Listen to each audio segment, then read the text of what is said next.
Tá começando agora mais um Desvio de Retina, esse podcast maravilhoso, semanal para todo o Brasil e o mundo. Hoje e sempre ao meu lado, Vitor Grande. Fala, galera. E hoje estamos com um convidado totalmente inusitado, diferenciado, grande Nicanor. Fala, Nicanor. Opa, como diz, bom dia, boa tarde, boa noite a todos aí. Um prazer estar aqui para a gente bater um papo hoje aí.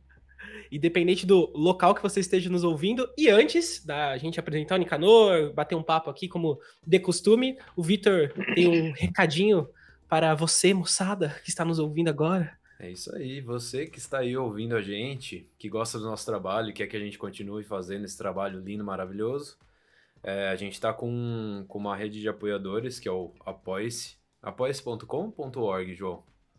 Boa pergunta, eu acho boa que é pergunta. ponto Deixa eu ver aqui. É apoia.c, apoia.c, barra desvio de retina. Apoia.c, barra desvio de retina, entra lá se você quer ser um dos apoiadores, para dar essa ajuda mensal aí pra gente, futuramente. Espero que num futuro breve a gente vai estar entregando brinde para os nossos apoiadores. Mas por enquanto é isso, vai ser na camaradagem mesmo, porque a gente é independente, está querendo evoluir, crescer cada vez mais aí na cena do podcast. E também entre no nosso canal no YouTube, se inscreva no canal e deixa seu like no vídeo, que é super importante pra gente. Fechou? E quem quiser, tem uma empresa, é empreendedor, quer colocar o seu nome aqui, quer que a gente faça um merchan, quer que eu use a camiseta da sua marca? Claro que você pode. Tudo depende de uma conversa muito bem estipulada entre amigos. Exatamente. Né? Estamos à disposição, dá pra anunciar aqui se você quiser. Bom, gente, vamos ao que interessa, né? Hoje a gente tá aqui com o Nicanor. Nicanor, ele é um educador físico, né? Sim. Hoje ele participa aí, eu não sei se você é presidente da Federação Mato Grossense de Vôlei, certo? Exato. Fora ainda 200 outros projetos, né, que o Nicanor tem.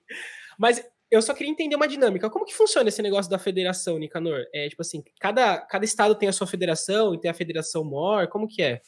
Uhum. Bom, primeiro um prazer estar aqui, né, no Desvio de Retina, para a gente bater esse papo, né, a gente poder um pouquinho falar do esporte, né, uma paixão que eu tenho, né, desde pequeno. Eu brinco sempre na federação que eu comecei até como gandula, né? De gandula fui para jogador, de jogador fui para técnico. Você jogou vôlei? Você jogou? Voleibol. Que né? legal. Na minha época eu era alto pra caramba, né? 1,80 m, né? Eu jogava no meio de rede, né? Então era uma festa, mas faz um tempo. Hoje aí você vê o meio de rede, para começar a conversar, o cara tem que ter mais de 2 metros, né? Então eu já tô fora já da parada, mas enfim. Uma época boa, eu acompanhei, inclusive, na década de 80, que foi a ascensão do voleibol.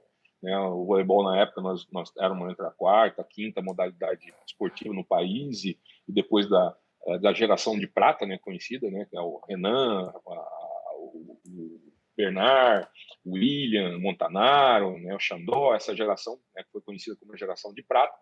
O voleibol teve um boom muito grande, e na época eu estava começando também a jogar, entrei nesse boom, me apaixonei pela modalidade, né? E disso a gente foi de jogador foi para técnico, de técnico a gente sentiu uma pegada da gente ir mais para a parte de gestão, né? Uma paixão também que eu tenho muito, essa questão da administração. E depois a gente começou a trabalhar junto com as federações, com a Federação de Mato Grosso, né? A federação ela faz parte do Sistema Nacional de Desporto, né? Que compreende o Ministério, as confederações e as federações estaduais, né? Ela é uma que é responsável por impulsionar o esporte. Há uma confusão muito grande, João e Vitor, na questão das federações dela ter a questão ser pública. Não é. As federações elas são entidades privadas, né, sem fim lucrativo. Então, ela não faz parte do sistema público, ela faz parte do sistema esportivo de uma forma global. Então, ela auxilia nessa formação do atleta, das competições, né? Visa os atletas para as seleções a nível nacional, enfim, né? Então é todo um contexto, né? Então é só essa confusão que muitas vezes existe, eu não imaginava, né? Eu achei também que era um órgão meio governamental também. Nós não temos recurso público direto, diferente de prefeitura e secretaria, que existe uma dotação orçamentária, né, que se destina já para as secretarias, tanto estadual como municipal de esporte, né? Então ele tem um orçamento, as federações não, ela tem que ir buscar isso dentro da iniciativa privada, ir buscar isso através de convênios, de relações, né, com o ente público ou o ente privado para captar recursos e assim poder estar criando eventos, né, patrocinando atividades nessa área, né, as seleções, enfim. Né, é algo, assim, para mim, muito apaixonante. Né, eu já tenho um tempo nisso, eu comecei como superintendente da federação, mais ligado com o voleibol de praia, depois disso a gente passou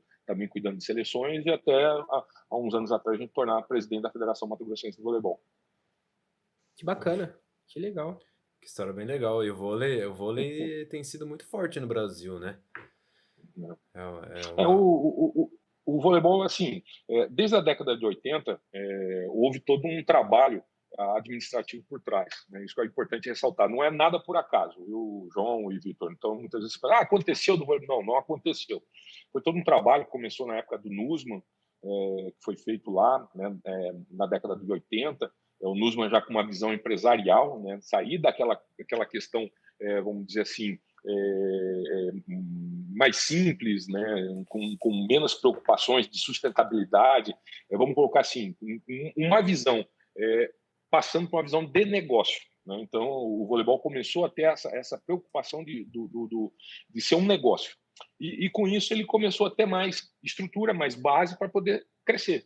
Né? Então, o que acontece muitas vezes com algumas instituições é que não preocupa com essa base, não preocupa com você criar esse negócio estruturado, né, com uma base muito, muito boa, muito sólida, e aí começa a crescer. É óbvio, se tem um dos pilares lá dentro da gestão não está funcionando, ele vai cair.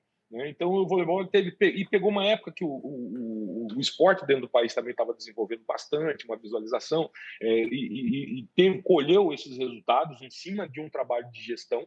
Né? Então, foi medalha de prata por causa daquela seleção. Tudo bem, foi por causa daquela seleção. Tinham talentos? Tinham talento. Né? Quem conhece Renan, hoje é técnico da seleção brasileira de voleibol, daquela época. Né? Só que foi proporcionado condições para esse talento aflorar. Né? Uhum. Então, isso que é importante a gente ter isso. Então, a gente fala, mas cara, não foi por acaso. Então, foi dado todas as condições, né, para estrutura de treinamento, de condição, alimentação, apoio, toda os setores que são envolvidos dentro de uma seleção para chegar àquele resultado que perdeu para a Rússia, né? Apenas na época. Né? Então, isso aí vira um boom, aí é óbvio. Né? Aí você atrai investimentos. Né? Que nem a época, assim...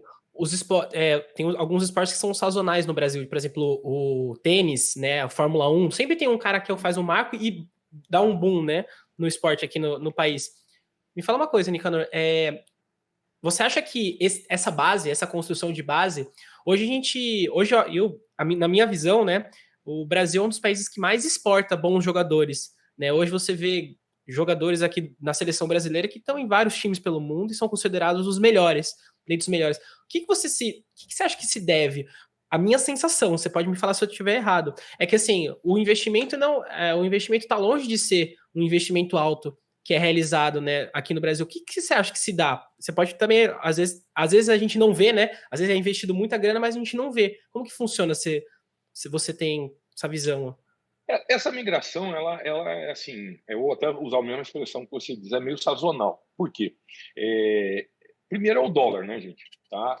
Hoje, o salário que você paga hoje para um atleta R$30 mil e você paga $30 mil, a pegada é totalmente diferente. Então, uma das coisas que pesa para se manter talento no país hoje é a cotação. Tá? Então, esse desnível é muito grande. Então, a hora que vai para a Itália. Em termos de estrutura hoje, é óbvio que nós tivemos, depois de um crescimento muito acentuado, depois, né, o Nussmann, né, depois veio o Ari Graça, que hoje é o presidente da Federação Internacional. Nós tivemos um trabalho muito grande que foi feito pelo Bernard. Né? Só que o Brasil inovou. Né? Até para vocês entenderem hoje como está acontecendo no nível mundial. Houve uma inovação na era Bernardinho como técnico, no sentido dele mudou todo o padrão de jogo que existia. Então, nós tínhamos escolas mundiais, né? A escola japonesa, a escola asiática, a escola russa, a escola americana, e o Brasil, o que ele fez nessa época com o Bernardinho? Como que o Brasil pode se manter no cenário mundial? Primeiro, tem que ter um nível de arriscar mais alto, né? Então, houve aquela questão do investimento, a mudança do saque, né? O saque passou o saque viagem, que é um saque extremamente arriscado, só que quando treinado com nível, ele começa a ter um percentual maior de acerto. Então, uma das situações. Começou com o Bernardinho, então ficou mais. Essa mudança. O saque viagem, que legal. Já existia antes, mas não com nível de acerto que foi trabalhado. Então, e o Bernardinho, o que ele fez? Ele pegou o que existia de melhor na escola asiática, existia na escola russa, o voleibol de força. Agora você imagina, você pega no liquidificador e joga lá um voleibol de força com um voleibol de velocidade, que culminou a Olimpíada, né, em Barcelona, que nós somos campeões olímpicos, né, que foi uma seleção, né, que venceu a Holanda, não sei se vocês recordam lá, aquele saque, né, do Marcelo Negão lá, e pau na quadra, todo mundo correndo para a torcida, né, primeira medalha olímpica no esporte coletivo brasileiro, só que tinha todo um trabalho em cima disso, entendeu? Elevou-se o nível de performance, né, não existia uma preocupação tão grande no voleibol mundial com esse nível de treinamento, né? O Bernardo, ele instituiu, junto com o Zé Roberto, né? Que o Zé Roberto naquela época era o técnico ainda, depois entrou o Bernardinho, deu sequência. Então o Zé Roberto, ele já estava nessa escola, porque estava o Bernardinho no feminino e o Zé Roberto no masculino. Só que os dois com essa mesma proposta, tanto no feminino como no masculino. O feminino demorou um pouquinho mais, que ele teve que trabalhar essa questão de melhorar a força nas meninas, né? O voleibol feminino era muito forte em nós, mas o masculino foi que conseguiu introduzir essa primeira situação. Então, o mundo não tinha muito essa preocupação do treinamento desse nível, né? Com essa qualidade, porque quer queira, quer não, os jogadores a nível mundial, uma parte, eles não eram profissionais, né? Eram jogadores que tinham uma outra atividade, complementava com, né? E depois disso, no Brasil começou, não, vamos trazer todo mundo para os clubes. Na época era a Transbrasil, a Pirelli, né, a Atlântica Boa Vista, com um perfil totalmente profissional, fazendo com que esses atletas ficassem integralmente preocupando. Então houve esse boom do voleibol mundial. Por quê? Por causa por isso que é importante fazer as pontes de ligações. Lá na década de 80, ganhou aquela medalha de prata, começou a entrar grana no voleibol.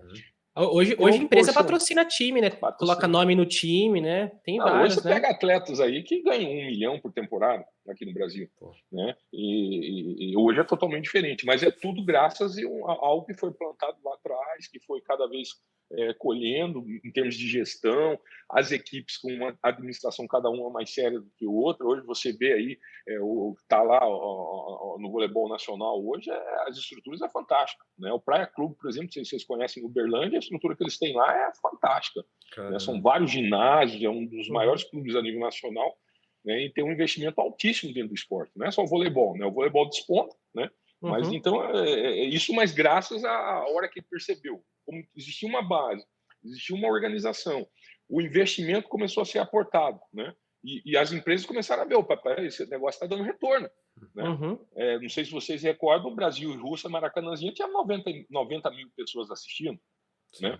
Isso foi uma marca e a grana foi, né? Hoje, por exemplo, o aporte, né, anual no voleibol está girando mais de 100 milhões por ano, né?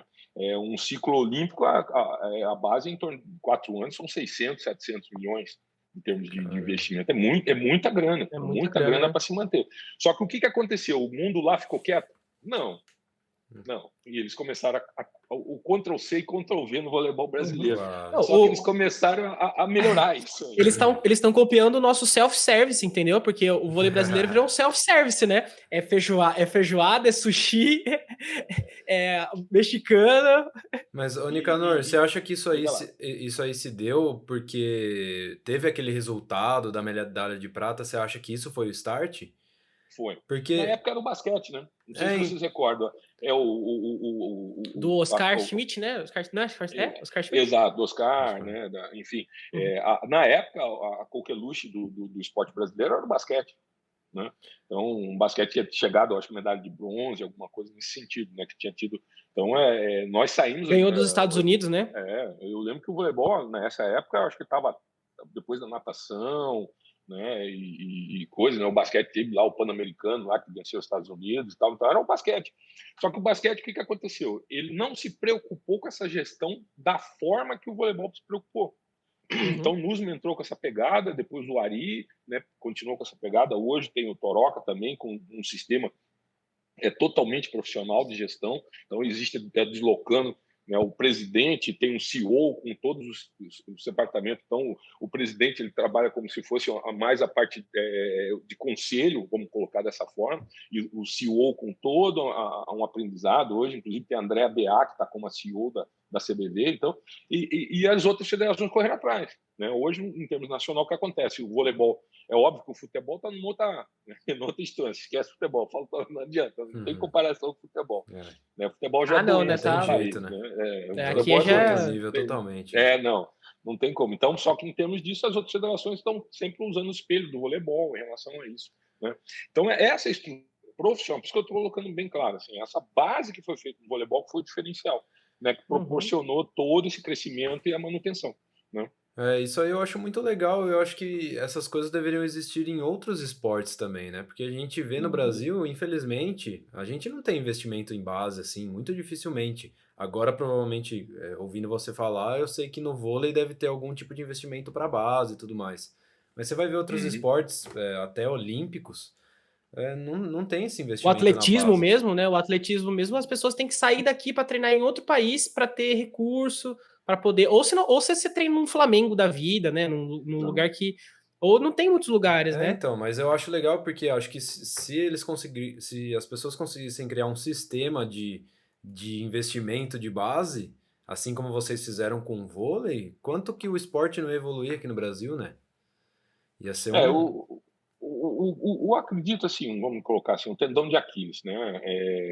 É a questão da qualificação, é uma das minhas preocupações, né? O João tá junto com a gente já em alguns projetos nesse sentido que a gente está começando. Eu sempre me preocupei e preocupo com isso. E se você não qualificar, não adianta, porque o negócio fica lá fora. E hoje o que acontece, né, em termos de voleibol? Porque nós estamos começando a correr atrás. Eles estão com uma preocupação muito maior que o Brasil no sentido da formação. Né, antes da pandemia, né, eu tive no campeonato mundial. Gente, Onde foi? Foi na Tunísia, né, em Tunis. Legal. E só para vocês terem uma ideia, não sei se vocês lembram, China Taipei. Conhece? China Taipei, paísinho assim pequenininho lá na Ásia, uma senhora seleção. Então o voleibol antes existia alguns pontos, né, no globo de trabalho, hoje não, hoje é geral. E nós temos um outro problema em relação a não só o Brasil, mas no voleibol, mas em todas as modalidades. O que acontece? São as dimensões geográficas. Né? Então, o Brasil, para sair para jogar, e a qualidade que existe aqui, é Brasil e Argentina, que tem um desenvolvimento maior no voleibol, né? Um pouquinho a Colômbia, né? O Peru, em algumas situações, né? O trabalho está sendo feito. Só que na Europa, a Itália sai ali, vai jogar com a Holanda, da Holanda sai na Alemanha, que tem muito time, alto nível, né? Rússia. Tudo junto, né? Muito trabalho próximo com qualidade. Então, o que acontece? A base dele, a base que eles estão lançando no mercado é uma quantidade maior. Aonde que a gente consegue tentar nivelar isso aí? Já é no alto nível. Né? Nós temos um campeonato interno, a Superliga, que está terminando agora, é muito forte. E o que acontece? Nós começamos a pegar esses atletas que estão seleção sub-19, sub-21, e eles já participam desse campeonato. Então, aí a gente consegue tentar nivelar. Mas eles pegam, por exemplo, nós não estamos já, o Mundial que eu participei lá, nós ficamos em oitavo lugar. Entendeu? Perdemos um jogo para a Bulgária que não tinha como, né? Mas é aquela coisa das equipes. Que idade que era? E que idade que era? Sub-19. Sub-19. Mas as seleções nossas, sim, são seleções que têm totais condições. Logo, vários atletas lá. Tem um Darlan, que estava lá, foi um fenômeno dentro do campeonato, está jogando na equipe do SESI. Né? Um fantástico jogador, tem que ser trabalhado. Não muito alto, mas assim, tem algumas características. Então, e você percebe que eles vão subindo em bloco. Alguns países não. Como não consegue ter, você não vê um campeonato alemão forte, né? Então, você não vê um campeonato, vamos colocar assim, búlgaro forte. né? Entre as seleções, né? Exato, entre as seleções. Então, aí nós corremos atrás. Então, hoje, uma preocupação nossa que nós estamos tendo, só que aí a grana, né? Imagina, para você colocar, é igual que acontece muitas vezes. Eu até muitas vezes não participo, porque eu tenho outros trabalhos, não dá para você ficar 20, 30 dias rodando com as seleções. Mas o que acontece antes do Campeonato Mundial? Você vai, faz uma base na Itália, fica fazendo amistosos lá, né, fica mais ou menos 30 dias antes da coisa, tentando, mas não é a mesma coisa, né? Porque você tem que dar uma consistência 1 ano, 2 anos jogando, né? Você não consegue. Então, mas tudo é grana, né? Então, queria conseguir um recurso maior, dinamizar. Só que assim, você puxa de um, né, tira do outro. Então, você tem que É um malabarismo, né? É lógico, né? Porque as seleções hoje, as principais, é que traz a grana, né? Aonde o Banco do Brasil hoje, o maior patrocinador, né? Não sei se pode falar Marchand aqui, mas vamos estar falando. Pode. Se eles quiserem contratar a gente também para fazer, pode. Não, vamos lá. Vamos colocar. Exatamente. Se eles quiserem a faixa do Banco do Brasil. A faixa assim, ó, batendo aqueles macarrãozão assim, ó. Isso, põe a gente põe tudo, põe o logo aqui no canto, não tem problema. Tranquilo, né, cara? 2 milhões nós já estamos dentro, né? Nossa! Tatua aqui assim, se quiser, o Banco do Brasil aqui, ó. Se eles falarem eu já assino. Mas uma outra coisa que a gente não pode desassociar do voleibol brasileiro é a parceria com o Banco do Brasil. É uma parceria muito grande, né? Já tem mais de 20 anos nesse sentido, né? Tanto no voleibol de quadra, no voleibol de praia, né? O investimento do Banco do Brasil no anual em torno de 70 milhões, né? Então é algo que se mantém, né? Faz com que então é uma parceria, assim, é óbvio que nós temos outros parceiros, né? A Micasa, a Gol, né, que é muito importante a gente estar falando que ela viabiliza todas as viagens das equipes a nível nacional, né, enfim, então é um grupo de parceria de muito sério essa relação institucional entre, né, os dois setores, que também ou seja, é aquilo que eu falei desde o início, tem uma base, né? Dentro de lá tem os setores. São investimentos necessários, né? A gente precisa, quer dizer, vocês, no caso, precisam dessas empresas, né, para poder montar essa estrutura, né? Vitor, o esporte é muito caro, cara. Entendeu?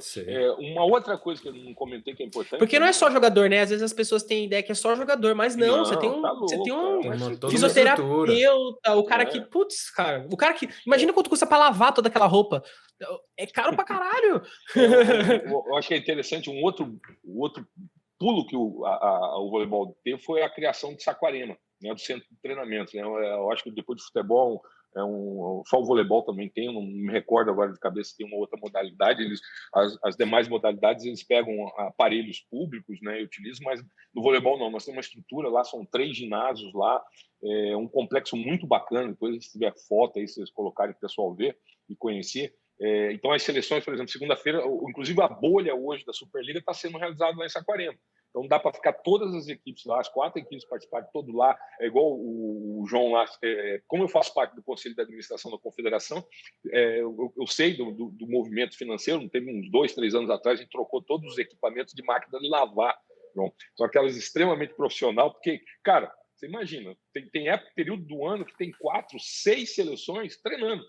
Então, sub-19 masculino e feminino, sub-21 masculino e feminino, aí tá a seleção principal, aí tem a seleção de 9, tá todo mundo lá, né? E produz roupa todos. Não, e para alimentar os caras de 2 metros e tanto, você acha que os caras comem pouco? O cara come 2 frangos no dia. A estrutura, por exemplo, as academias lá, na época que a gente vai lá, você vai tentar fazer, você tem que tentar pegar a coisa, né? Porque é toda dimensionada para os caras de 2 metros. Né? Os aparelhos, você vai fazer, você não dá conta, né? Não, os caras é 2 e 2, né? Os caras têm 2 de envergadura, mais 2 de altura, né? Você vê 2 e 16. Né? Você vê aquele pessoal com aqueles braços compridão, assim, né? Que quase chega no chão, o braço com ele de pé. A cama, verdade. A coisa que vocês falam assim, pô, mas... Não, para quem tem 2 e 10, a cama, você ficar dormindo com o pé para fora todo dia, cara, né? Chuveiro, imagina, o cara 2 e 2, é tudo dimensionado. Pra gente que é baixinho, na hora que a gente tem reunião, a gente fica lá, você fica nadando na cama, né? O chuveiro, você olha, fala que cai. Eu lembro que deu uma treta, Nicanor. Eu lembro quando tava. Pra ter a Olimpíada no Rio, né? E deu uma treta, porque o pessoal tava todo mundo falando sobre isso, que não dimensionaram corretamente as camas para seleções chuveiro, de basquete, chuveiro. E os caras tomando no banheirinho assim, ó. E, cara, para nós, assim, a gente não sente isso. Cadeira. Você vê as cadeiras lá, o pessoal sentar, porque imagina, o cara comer aqui na mesa, ele vai comer assim. né? Uhum. Então, a mesa é um pouco mais alta, as cadeiras são... Então, assim, todas as preocupações lá em Saquarema, né? Então, todo trabalho psicológico, você chega lá, nós somos campeões, os atletas se sentem, foto de todos os títulos, a hora que você entra, tem todo placas comemorativas, as fotos de cada título, ou seja, o atleta ele já entra lá com uma outra visão, que é o que os americanos, né? Teve uma época que o Brasil a gente conseguiu derrubar, né? Os Estados Unidos, né? Os Estados Unidos trabalhavam muito essa questão psicológica, né? Que hoje o voleibol também a gente fez esse boom num trabalho. Você vê, o Brasil não perde mais para os Estados Unidos. Antes existia aquele fator lá que entrava na quadra só de falar que ia jogar nos Estados Unidos perdia. Perdia, né? Exato. É que nem assim, eu tava falando com o meu padrasto, é o jaleco branco, né? Por exemplo, você chega no médico, aumenta a pressão, né? Então, assim, você chegou para jogar com uma seleção forte, já treme, né? O psicológico já abala, né? Então, é igual que você dizia, essa que... estrutura toda, tem psicólogos, inclusive eu conheço um deles, que é o Serenini, né, que faz um puta de um trabalho, acompanha todos os atletas, terminou o jogo, sente cada um. Então, é aquilo que você diz, existe uma estrutura, uma logística por trás de uma seleção imensa. Né? A grana não é só preparador físico, é nutricionista, psicólogo, estatística, tem pessoas que rodam o mundo inteiro para conhecer quem está jogando. Então, assim, não é por acaso, né? É por sorte que o Brasil está onde está. Uhum. Legal. Pode falar, querido. Ah, tá. Não, eu tava esperando você falar, achei que você ia falar alguma coisa, fez uma Não, até. aí eu segurei, eu falei assim, não, aquele cara vai perguntar, eu vou segurar aqui, depois eu pergunto. Eu queria te perguntar, Nicanor, qual foi a sua experiência, assim, mais marcante dentro do vôlei, tanto no âmbito de presidente ou em viagem, qual foi a sua data Cara, mais eu acho que marcante, assim, assim? para mim foi em termos de organização, foi nós inaugurarmos aqui o ginásio Aicim Tocantins, em Cuiabá. É para mim, eu vejo como um dos 4 melhores aparelhos a nível nacional. Né? Teve um governador na época, o Blairon Maggi, aqui dentro do estado, ele tinha uma pegada esportiva, né? E ele colocou, até hoje eu lembro, né? A gente foi lá na placa, não tinha conversado com o governador nada, né? Fui convidado para inaugurar a pedra fundamental do ginásio, né? E o discurso lá do governo, eu sentado lá no fundinho, lá quieto, lá assistindo aquela coisa toda, né? E o discurso do governador, tá, nós estamos aqui para papá, e quem vai inaugurar esse ginásio? Aí virou, senhor presidente, ele olhou para trás, olhou para mim, é o voleibol, eu quase caí da cadeira. Nem imaginava. Como assim? Não, nem sabia, nunca tinha feito. Imagina inaugurar, falei, pô, mas vai inaugurar um ginásio desse, nós temos que fazer um puta do evento, né? Enfim, paralelo ao acompanhamento das obras, porque como ia ser dentro do processo de inauguração, e você tem que trazer um evento, e a ideia é a gente fazer um evento oficial, na época era a Liga Mundial, que a gente colocou como meta para inaugurar. Foi assim, uma loucura. Né? O aprendizado que eu tive em questão de 2 anos foi coisa que você levaria praticamente uma geração para aprender, em termos de administração, em termos de controle de programação, né? Que eu estava conversando antes do início do João, porque depois disso eu fiquei tão metódico que eu tenho que enxergar todo um projeto, né? O todo dele, para depois a gente fatiar.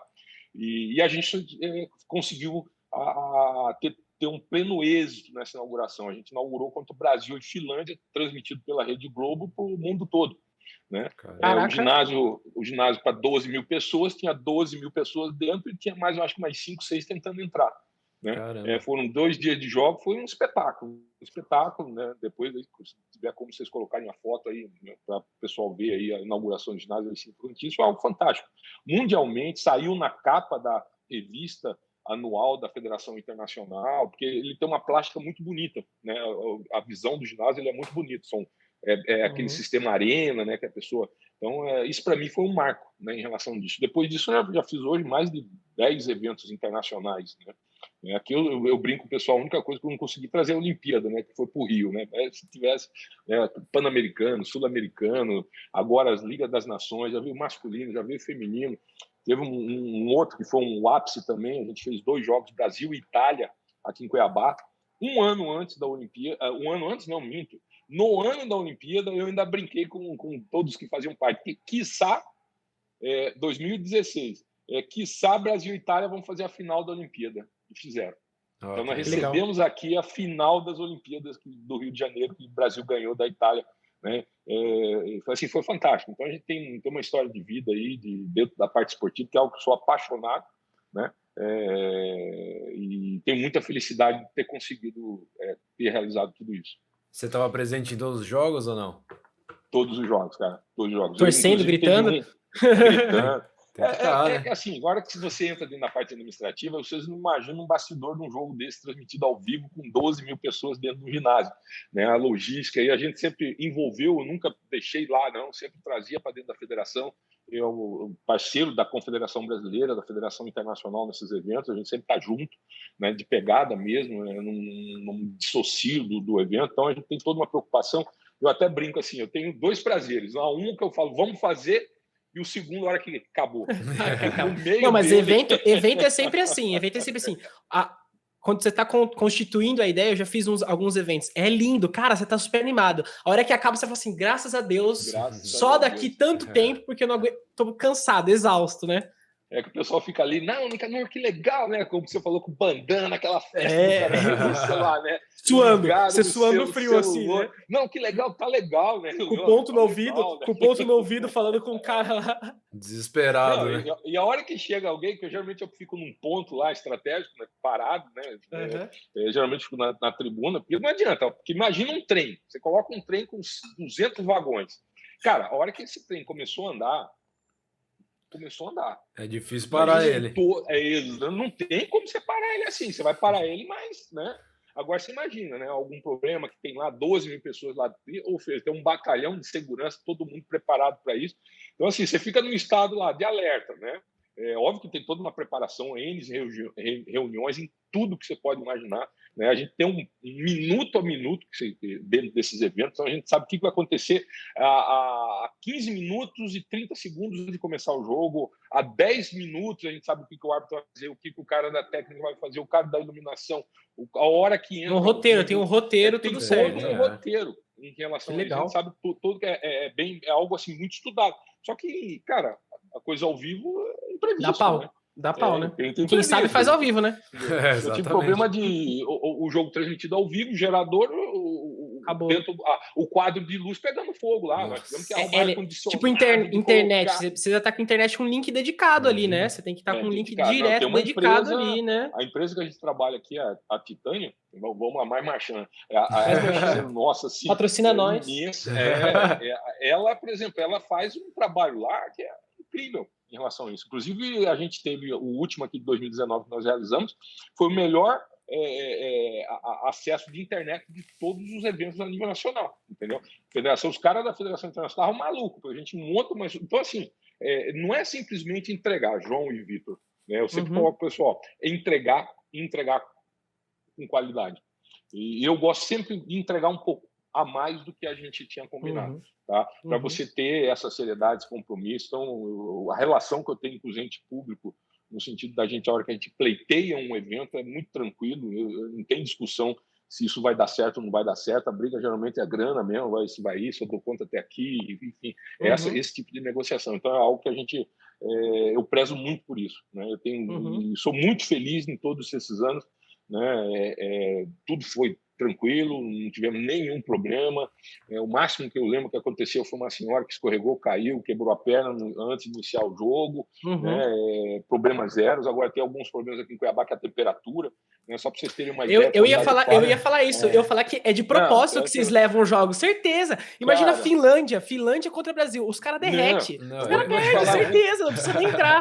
Na meia do jogo, os caras desistiram. Gente, essa cansei. Época, Obrigado. Aqui em Cuiabá é confortável, que é junho, né? Maio, junho. Faz os 42 daí, né? Faz 42 daí, né? Só que na sombra. O sul-americano e pan-americano, eles fazem em setembro, né? Tem todo o calendário mundial.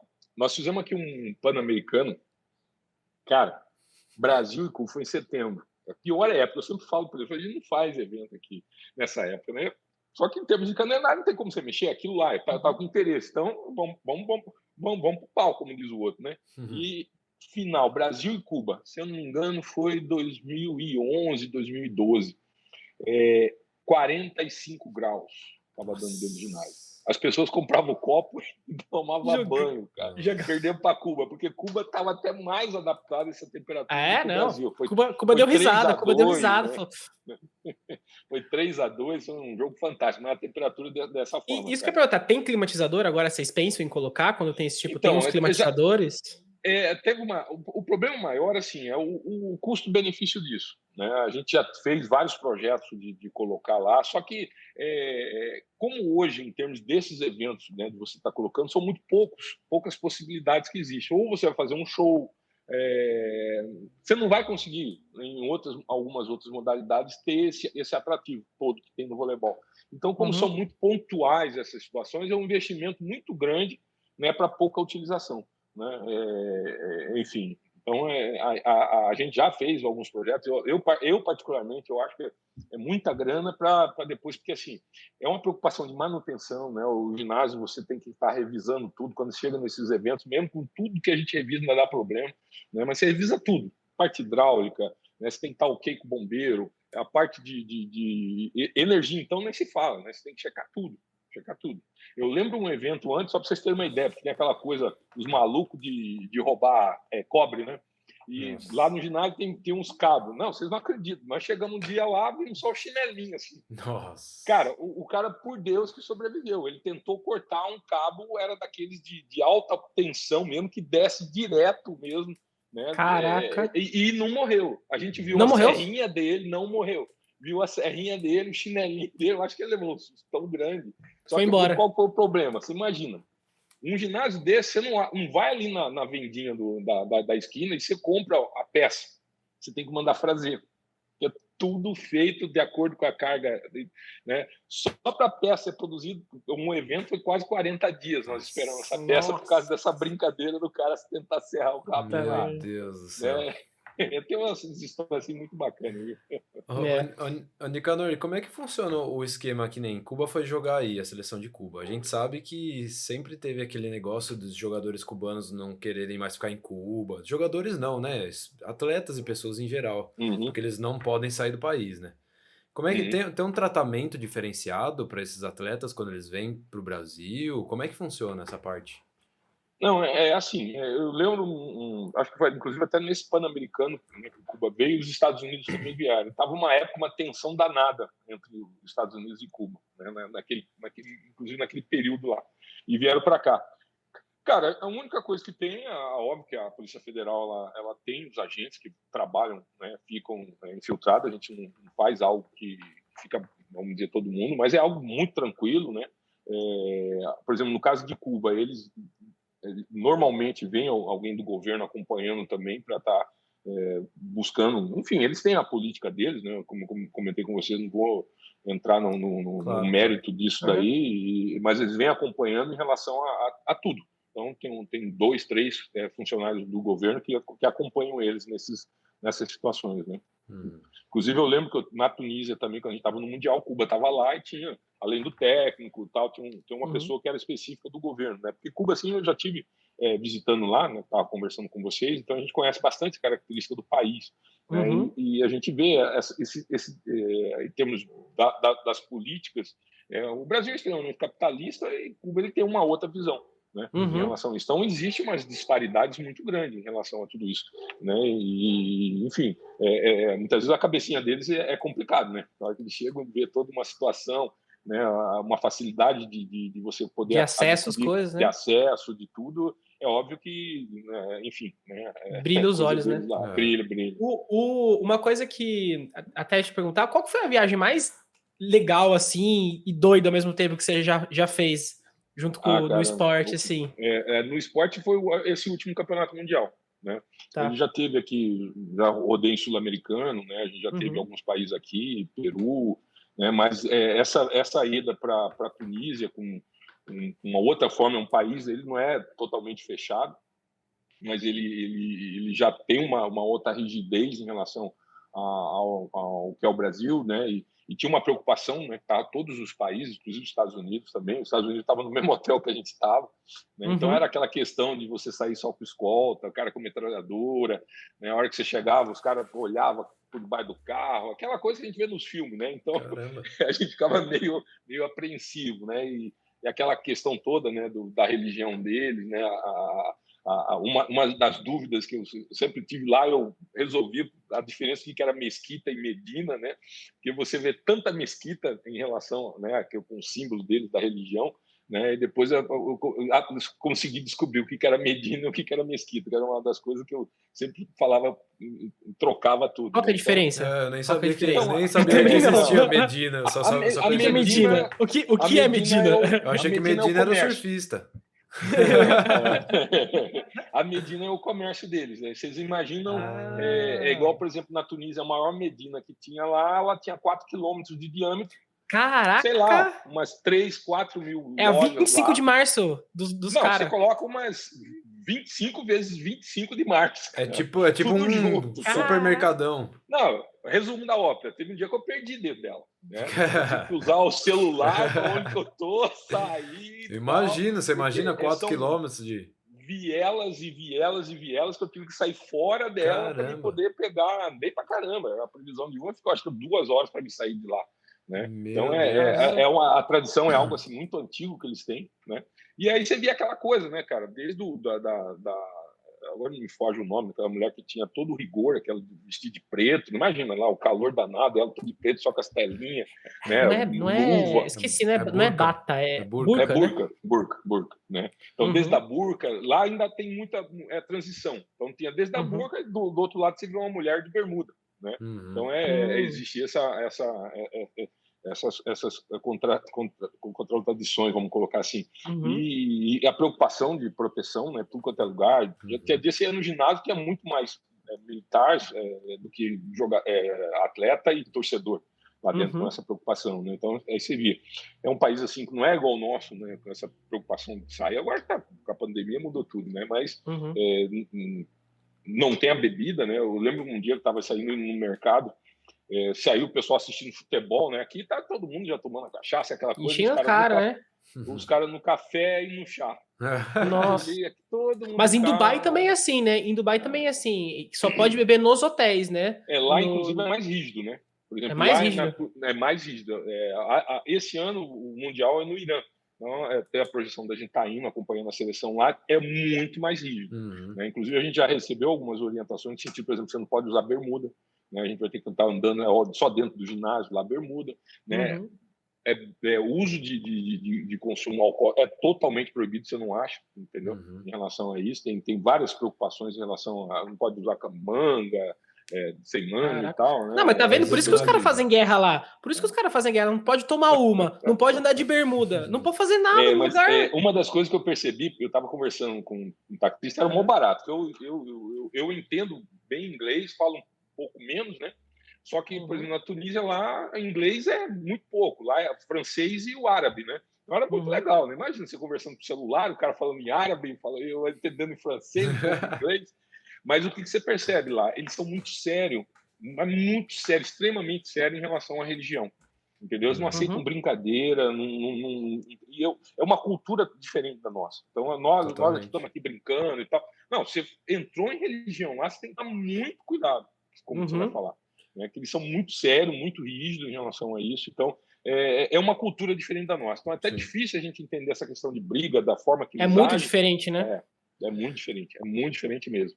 Entendeu? Para eles é uma constituição divina, né? Você não pode ser falado divino, é uma ofensa. Não, mesmo, não. Né? Ué, vocês lembram aquela vez do Salit, né? Aquele jornal lá francês lá. Que foi atacado depois, né? Lá, mataram lá e tal. É isso aí, eles não aceitam. A tolerância para isso é zero. Eu acho que eu vejo fazendo charge, eu falo, gente, vocês têm que entender, né, a religião da pessoa. Eu acho que brinca entre você e tal, aquela coisa toda. Agora que você começa a agredir uma outra pessoa, você tem que perceber como que eles vão reagir em relação a isso, qual que é o entendimento dele em relação a isso. Isso que há. A hora que você está lá, que você vê, né? Fala assim, peraí, né? A pegada aqui é diferente. Tá? A pegada é diferente. Não tem muito essa brincadeira, você não vê eles rindo assim como a gente aqui se diverte e tal. Né? Eles são extremamente. Eu lembro que eu estava com taxista sério o tempo todo. Eu quase criei um problema lá porque eu perguntei por que os prédios eram todos pequenos.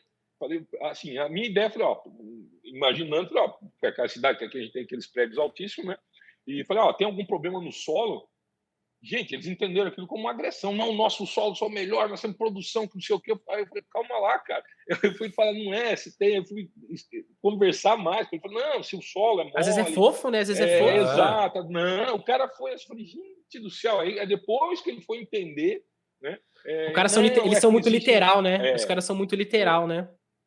Então a gente tem que tomar muito cuidado, porque não dá pra gente. Como eu fui para lá, você percebeu, a gente passou uma quantidade de dias, você percebe que a forma deles enxergarem é diferente da nossa. Então é aí que tá a diferença.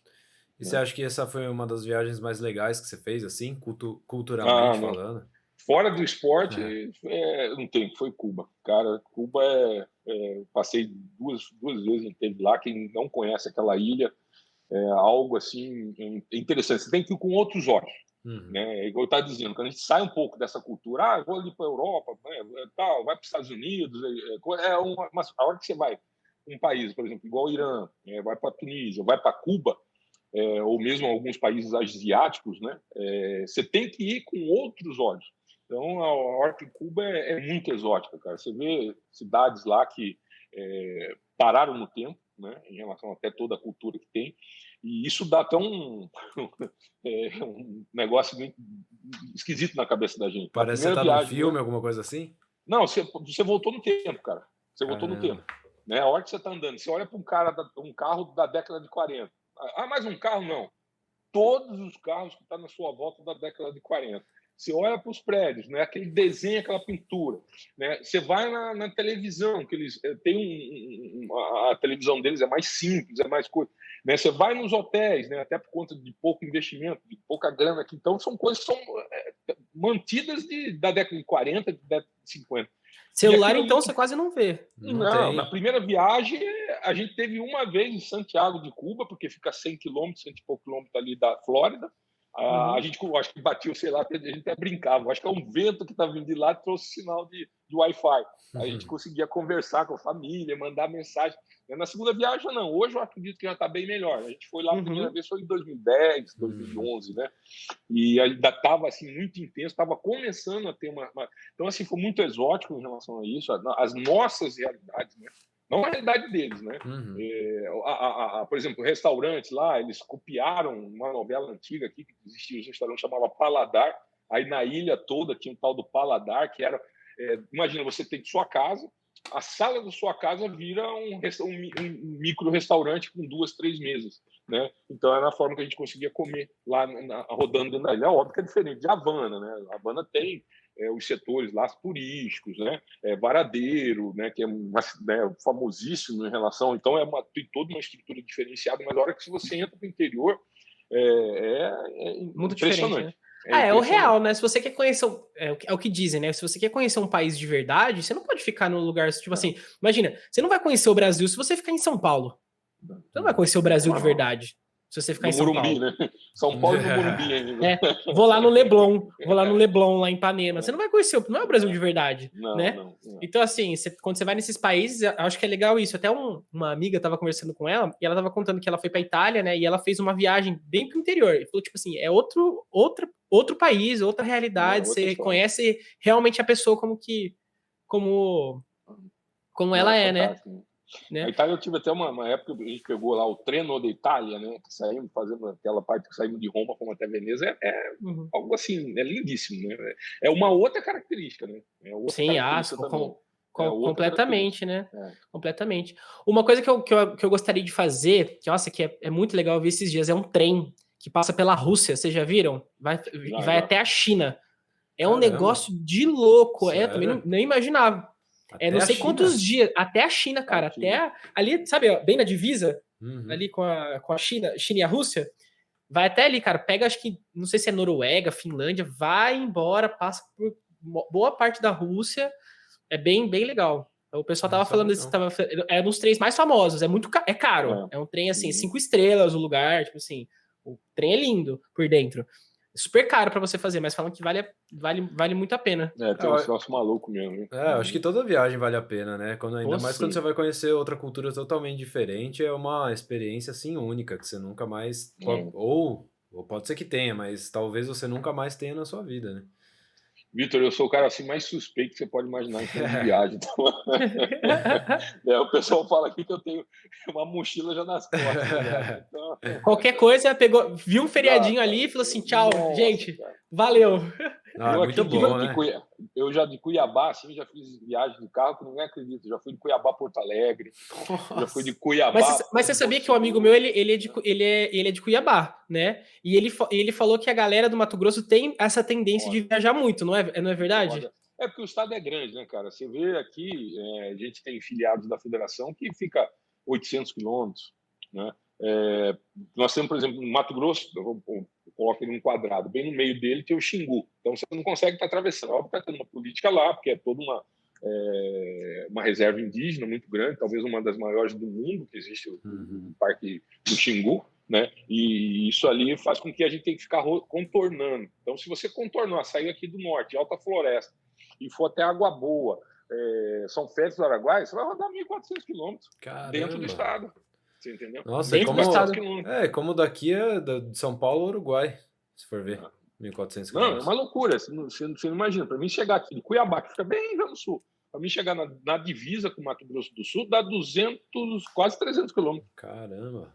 E nós estamos já bem baixo, né, Cuiabá? Uhum. É muito grande. Aqui, as distâncias Então, a gente já acostumou. Então, muitas vezes eu falo pro pessoal de São Paulo, né, que a gente brinca de ir em Ponta Porã, você quer comprar alguma coisa lá, que tem, né, Paraguai, aquela coisa lá. Cara, para nós é normal, 1.000 quilômetros. Pernada. 1.000 quilômetros, vai lá, compra, tal, o cara olha, como assim? No mesmo dia? Vai e volta no mesmo dia? Cara, Nossa. não. Mas ferrando. no outro dia e vai. No outro dia. Tem gente que faz isso, vai lá, sai de noite, vira lá, faz a compra e volta. Né? E volta. Mas para nós aqui as distâncias é diferente. Então a gente tem também uma. É igual que eu estava comentando, né? A questão da visão.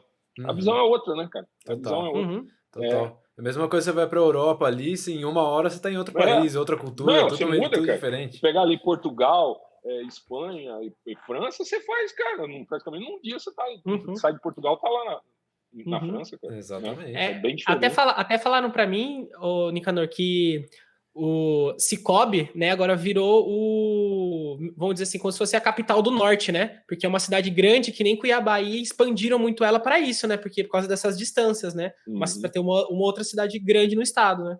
Exato. Não, aqui, por exemplo, Sinop é 500 quilômetros, né?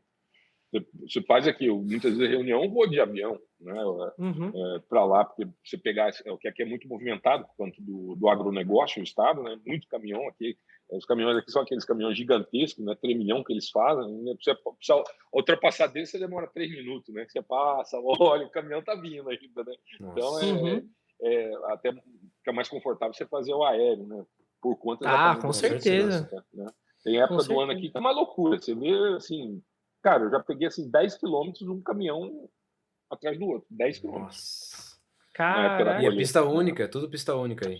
Tem do norte ainda tá tudo pista única, né? De Cuiabá já tá tudo duplicado para baixo, né? E a tendência também vai, eles devem estar pegando também, porque assim, o estado como tá desenvolvimento do agronegócio muito grande, eles já estão tendo uma outra saída agora também, né? Sai por exemplo, de Sinop, você vai agora até o Pará, aquele porto lá, Rio Amazonas, Rio Negro, né? Em Altamira.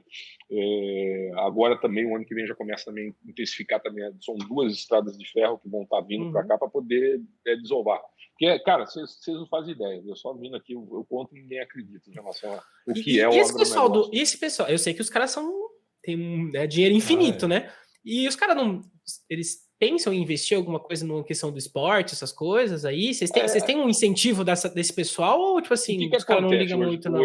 Hoje do agronegócio? É a questão, assim, é um problema muito sério, né, para nós. Né? O cara, antes dele plantar, ele já vendeu toda a colheita dele. O boizinho, como diz falar aquele linguajar bem chulo, quando tá nasceu morto. Não, quando ele está no saco do boi lá, do pai dele lá, já está vendido, né? Então, não tem, zero. Você não precisa de publicidade. Então, o que eles fazem hoje? É um investimento, cada vez mais, a rentabilidade, tem um investimento, óbvio. Tecnologia, né? Há muitos deles, né? Para a gente ter um grupo aqui que é importante também ressaltar, eu acho que essas coisas a gente tem que validar, né? Que é o grupo Bom Futuro. Eles têm um investimento muito alto na parte social, né? Então, o retorno que muitas vezes que queriam lá, ele investe em relação a isso. É óbvio que investe também no esporte.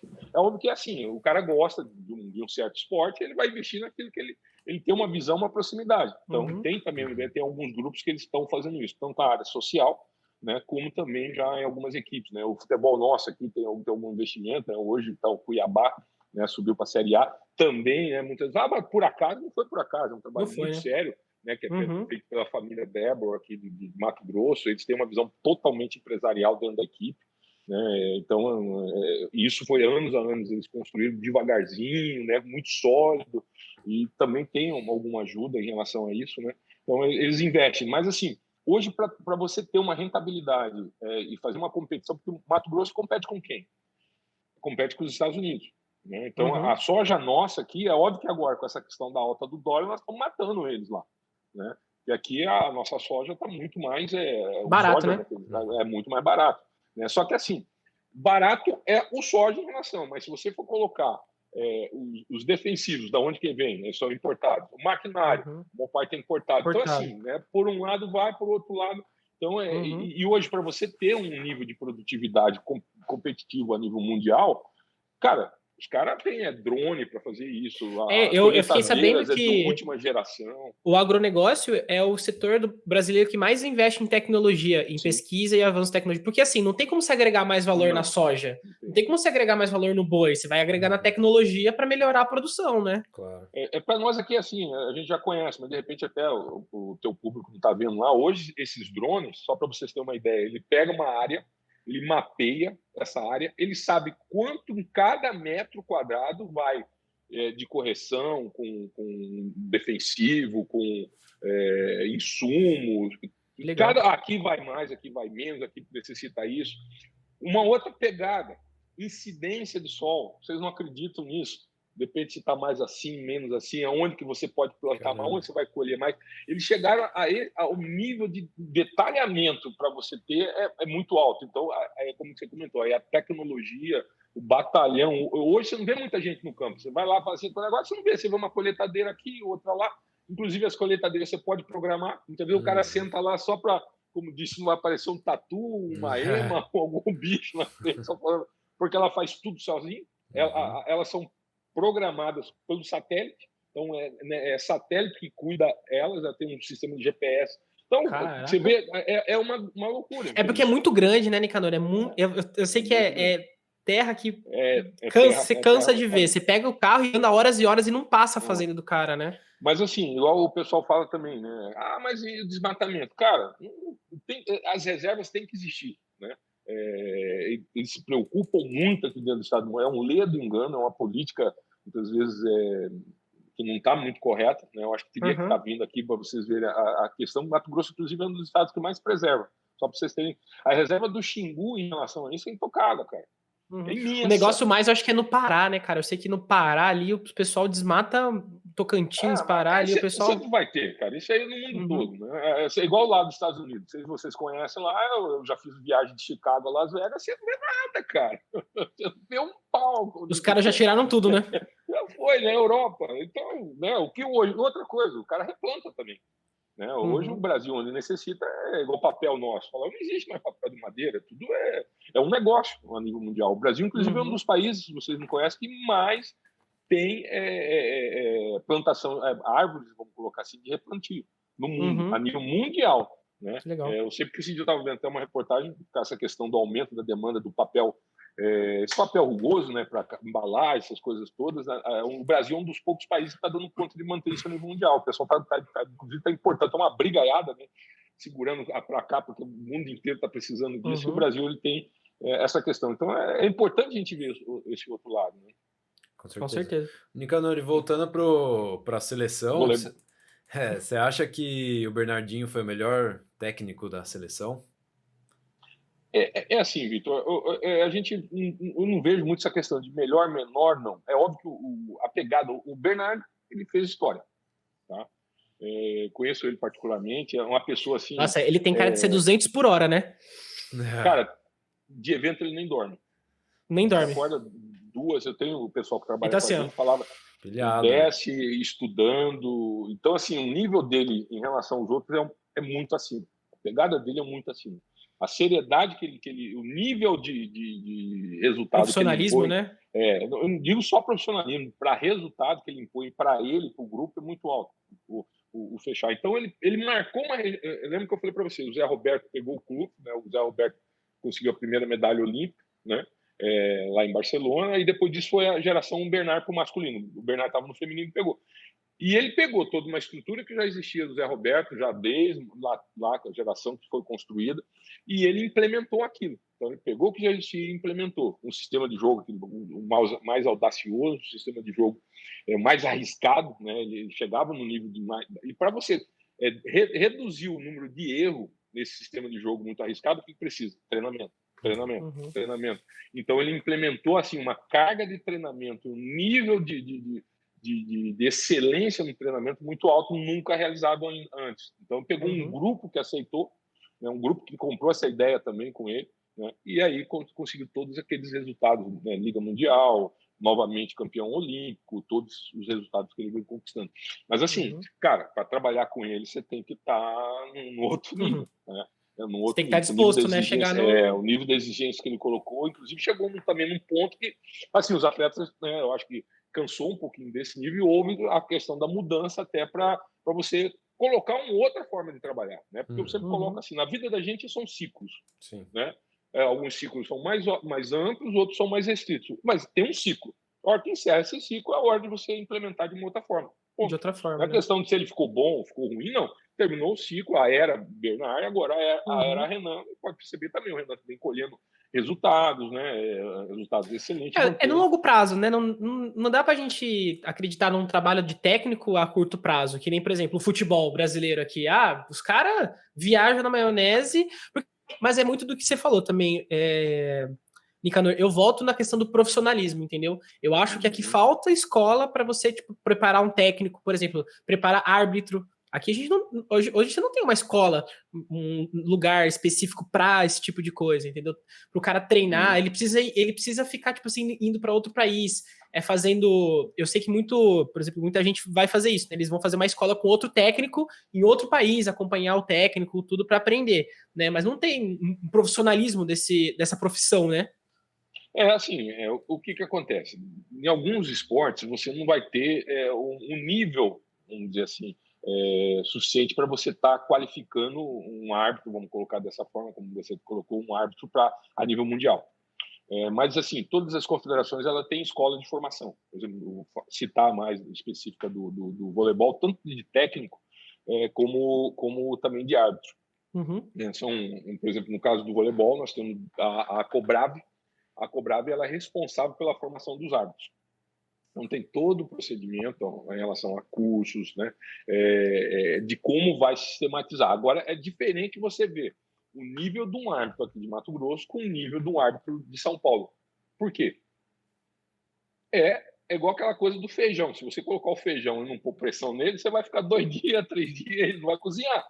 Agora, você pega o feijão, põe uma panela, mete pressão em cima dela, 30 minutos tá show de bola. É a mesma coisa. O árbitro de São Paulo ele tem o Campeonato Paulista, que é um novo nível técnico. Ele participa mais. Então, ou seja, uma coisa puxa a outra. Né? Aquela coisa da bolachinha fresquinha, porque come mais ou come mais porque é fresquinha. Né? Então, é mais ou menos isso. Mas é a pressão mesmo, é a experiência, o árbitro está sendo testado. E algumas modalidades você tem um nível mais elevado, outro menos. Aí para o técnico, né? Eu vejo isso que a gente volta de novo na questão da formação. É uma pegada que eu vejo muito seriedade. Que você tem que qualificar. Né? A gente está percebendo por isso você hoje... vê um monte de gente da Europa tá vindo para cá. Um monte isso que eu ia falar. Você vê vários latinos, pessoas de outros países vindo para cá e fazendo um monte de sucesso, né? O que está acontecendo, né? Então, assim, eu até estava conversando esse dia com um amigo meu. Futebol não é muito minha praia, mas eu até estava vendo que o técnico do Palmeiras, um amigo meu palmeirense doente lá, e aí ele colocou um dos jogos lá, o técnico do Palmeiras simplesmente leu o livro do outro técnico. Ele assimilou totalmente a forma que o cara pensa. Entendeu a cabeça dele? Então, assim, é algo que não só, não digo isso no futebol, é geral. A nível mundial, o Brasil não é um país ainda que se preocupa muito com a educação. Por exemplo, hoje, uma das minhas pegadas profissionais é curso de qualificação. Por que o curso de qualificação, esses cursos estão proliferando muito aqui no Brasil, ainda está encontrando um ambiente muito fértil para isso? E não tem na Europa. Já perceberam? Lá de ver, tem um pouco nos Estados Unidos. Por quê? Porque na Europa já está num status quo de formação muito elevado, que não há necessidade. Você vir lá, cara, eu prefiro fazer o curso presencial aqui, ou eu já tenho meu curso, ou minha formação já me deu toda Já muito a boa, necessidade. Você entendeu? Então, e no Brasil já não. Então a gente tem muitos déficits ainda, né, em relação a isso. Então há ainda espaço para se investir muito nessa relação. Então eu acho que a preocupação que nós temos que ter no país é exatamente isso. A qualificação também de todo, não digo só técnico, não, viu, João e Vitor, de toda cadeia ligada ao esporte. Né? Vocês aí, por exemplo, vocês são craque aí em relação ao digital. Cara, quem tiver visão no mundo digital hoje, pode pendurar a chuteirinha lá que tá fora. Entendeu? Então o cara tem que se propor a entender como funciona pelo menos isso, ou pelo menos dar uma chance, né, e pagar para alguém que saiba, né? Exato. Mas assim, eu acho que a gente não precisa saber tudo, né? Negócio, mas assim, eu tenho um entendimento um pouco diferente. Eu acho, óbvio que eu não vou ser o expert. Só que a gente tem que entender até para saber uma pincelada, né? Exato. Tá? Eu acho que é aquilo que a gente estava conversando. Eu tenho muito isso em mim. Tudo bem, não sei mexer com o negócio de som. Tá, não custa nada eu aprender como que mexe o negócio, até para falar, peraí, o cara muitas vezes ali, ele não está se atento a um detalhe, eu consegui estar, como eu estou com a cabecinha mais fresca, cara, de repente você está com um grave um pouquinho mais, tira um pouquinho isso aí, você entendeu? Você vai auxiliar dentro do processo, que aí você vai pegar uma visão do todo e poder daquela fragmentação, você falou, extrair um pouco mais daqui, extrair um pouquinho mais de lá, extrair um pouquinho mais desse entendimento. Agora, se a pessoa não entende, cara, aí também ele vai para... Porque, João, a gente vai ter uma situação, existem profissionais e profissionais, né? Existem pessoas que têm uma índole e tem as pessoas em qualquer âmbito, né? Eu tava falando em tudo, cara, em tudo. A gente tava falando sobre isso, né? Tem muita gente que fala assim, pessoal do marketing, agora tá todo mundo assim, né? Também sou do marketing, né? Então, todo mundo falando, não, o cara é mó ladainha, não sei o quê, e várias coisas. Aí eu falo assim, gente, isso tem em todos os lugares. A diferença é que o cara do marketing, ele tá se expondo, né? Mas vai ter médico também que é assim, entendeu? Vai ter advogado, vai ter técnico, vai ter tudo. Em qualquer ambiente que tem, vai ter gente boa e ruim. Né?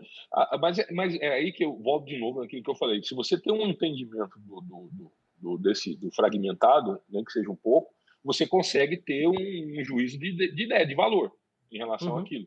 Tá? Até você vai poder se relacionar. Agora, é óbvio que o nível de perfeição, o nível de entrega, igual, por exemplo, nunca o Nicanor vai chegar nem perto do João Pedro em relação às percepções que ele tem em relação ao marketing. E eu nunca vou entender, vou entender de vôlei como que você vai entender também. Tá tudo certo, é isso aí, pô. Exato, mas se todo mundo fosse igual, seria chato, né?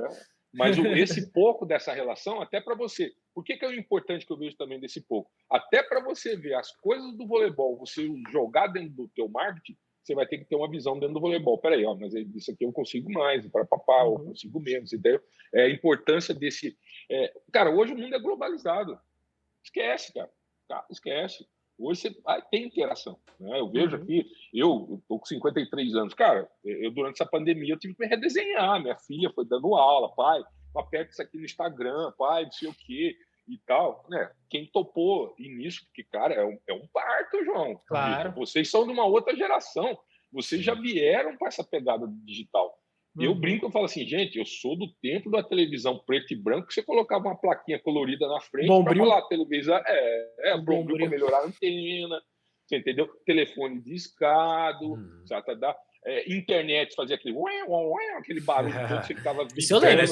Internet discada, pô. Tem que entrar de madrugada. Eu peguei o início da internet. Esse dia eu estava conversando com meus amigos, os primeiros computadores que tinham lá, os PC da vida, né? A hora que o Bill Gates lá com a turma lá começou a brincar com as coisas, a gente acompanhou o início disso. Vocês não, vocês já caiu com a coisa, a dinâmica, a velocidade, né? E essa outra geração que estão vindo, então quem está querendo participar do negócio, ou ele se reconstrói, ou então, meu amigo, a pendura chuteira. Exato. A gente é diferente, porque você pegou essa época do computador, essas coisas quando tava surgindo, você já era adulto. Uhum. Você É. já tava Eu vivendo essa tinha vida. 20 e poucos anos, quase 30 anos, eu lembro de estar sentado e brincando de programar, entendeu? Aquele, como que era o nome agora daqueles programas? Até esqueci. Não, o Aquela. engraçado é que a memória Você era fazia, tipo um disquete. A memória é, dos computadores era do tamanho de um aquele disquete. disquete desse tamanho aqui, É, cara. Fininho era, assim, que era você aquela, enfiava lá. aquela telinha Aí você tinha que preta, tirar. aquela telinha preta com os números verdes, né? Com as letras verdes, né? Esse foi o início. A gente Cara, pegou isso, eu e o João, quando a gente tava na pré-adolescência, então a gente já eu vou brincar com cresceu. umas coisas que eu fiquei depois traumatizado, depois que veio a tal do pendrive com as músicas. Cara, nós passamos, por exemplo, você ia sair sábado à noite, tá? A gente brincava lá, lavar o carro, aquela coisa toda, e começava a gravar as fitas cassete. Você passava a tarde inteira para colocar uma musiquinha na sequência da Nossa. outra, para ver e Nossa. tal. Imagina você ia sair Aparelho com para uma gata, mixar. ia sair com uma namorada. Ai, não, hoje eu quero fazer um clima no carro. Era o Você dia tem que inteiro, era o dia montar, né? inteiro, O dia era o dia inteiro, inteiro. cara. Cara, a hora que chegou lá um dia, baixa a música, fazia baixar, eu falava, caramba, nós ficava a tarde inteira, cara. Era aquele E depois deu esforço, né? problema, errou a mixação, porque o Chique ainda era um amigo que tinha um mixador, que tinha dois Que negócios juntava, ali, né? juntava e papapá. Colocava lá e você tinha que rezar com os long play lá para não estar furado, para depois ficar aqueles barulhos de estalo. Cara, não existe, cara. Vocês Isso é não legal fazem ideia do que isso é legal porque na sua época existia todo esse esforço, né? Hoje em dia tá tudo Sim. na palma da mão, né? Você Era resolve mais tudo na palma romântico, da né? mão. Romântico. Por exemplo, eu ver aqui. O que eu acho incrível, o negócio que eu olho e fico assim, falo, gente do céu. Spotify, cara. Spotify. Cara, isso aí não existe. Foi a música que você Spotify, quiser, cara. digitou o nome, Cara, achou. da década de 80, se aparecesse Spotify, os caras iam desmaiar, cara. É. Entendeu? Ia pirar, né? Como assim? Entendeu? Você vê todas as músicas, né? Os caras ganhavam rios de dinheiro, era vendendo CD, vendendo long play, né? Hoje ninguém não vê falar isso, ó. Entendeu? Enfim, é outra geração, e vocês já vieram Com preparados com isso, certeza. entendeu? Já vieram nisso aí. E eu garanto que daqui a 10, e outra coisa que Pô, eu com percebo certeza. também, Eu fico imaginando o que vai vir.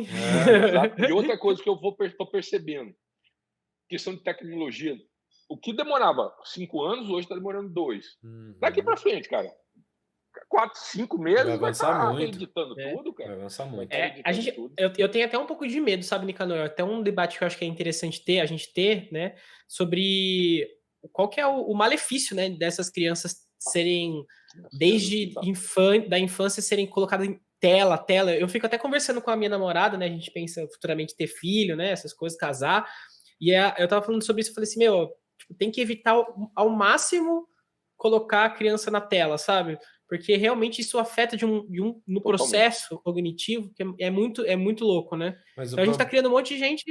mas o problema é, você vai conseguir, porque essa é a tendência da geração futura, entendeu? É a tendência cada vez mais, como o Nicanor cresceu jogando talvez bilinha na rua e taco e não sei o que, as crianças estão nascendo hoje na tela, entendeu?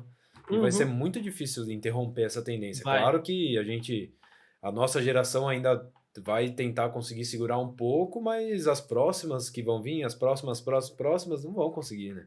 Uma tendência do mundo. Vai nascer Assim, com chip já aqui, né?